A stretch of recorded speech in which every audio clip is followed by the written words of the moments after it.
and welcome to a very special episode of Cooking with Scott. Coming up tonight, we're going to be having some fantastic recipes that you can try over the holidays. Tonight, Scott's making corn and bacon chowder, pan-fried blue cod, and roast rabbit on tomato couscous.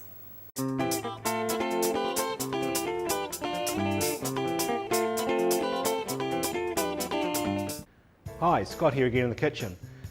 With coming into sort of the colder months, we're going to make a nice corn and bacon chowder. So again, quite a simple one, reasonably healthy for you. We're using a whole tin of cream corn, so you're getting your vegetable component in there as well. But just makes a nice hearty soup and reasonably easy to make. So we need a good sized pot on our stove, and we're going to start off by making a roux, which is basically the base of a white sauce, or a roux is a white sauce. So into my pot, I've placed the butter, 2 tablespoons of butter gets melted.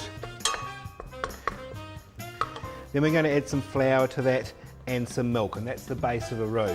But before we do that, we're going to add some diced bacon and some diced onion to that, which will add flavour to our chowder.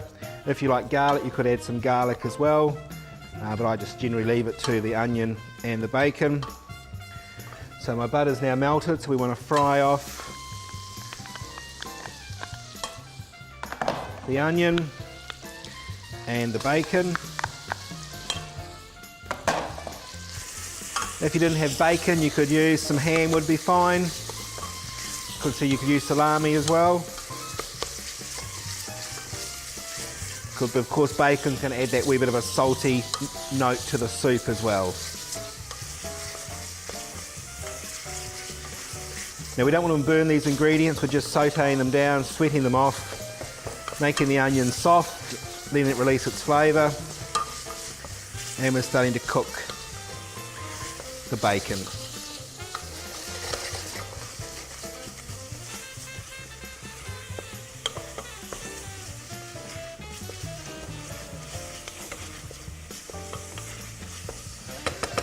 At this stage we add our flour, and our flour is going to act as the thickening agent. So we want to stir that flour in.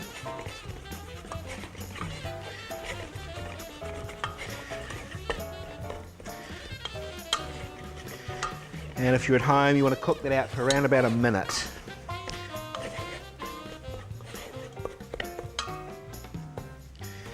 And then once that's had that minute, we can then add our milk.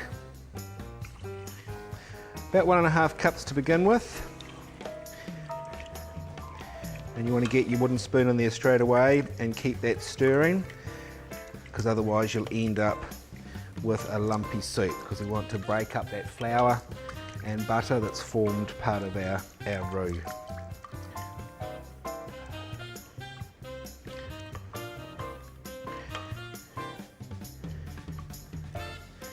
So keep stirring that till it starts to come together, and you'll notice it will start to thicken relatively quickly. So I've got my temperature on reasonably high, but again it will burn as well, so you don't want to have it too high. So it's something you can't just leave and walk away at this stage.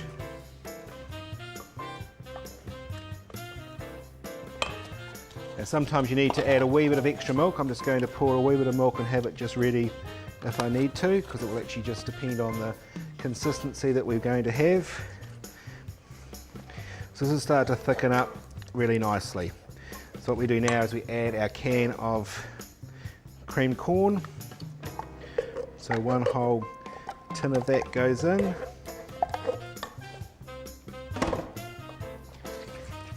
And you want to stir that in. So depending if you want a really thick chowder or you want a thin one, will depend on the amount of milk you're going to add. So I'm going to add probably about another 1/3 of a cup of milk has just gone in there.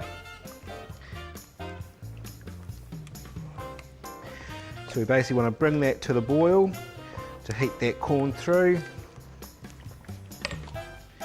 We need to just add a wee bit of seasoning, so if you're into black pepper, some good grinds of black pepper and a wee pinch of salt.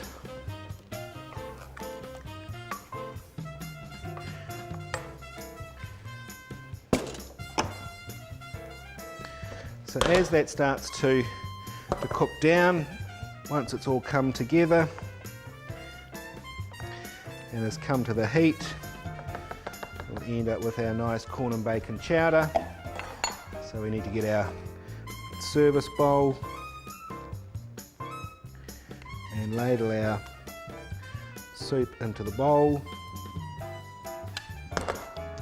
and then I finish it with some nice chopped parsley on top and another ground of black pepper. So there's our really quick and easy hearty soup for those cold months, corn and bacon chowder. I'm Scott in the Q Kitchen, and I'll see you next time.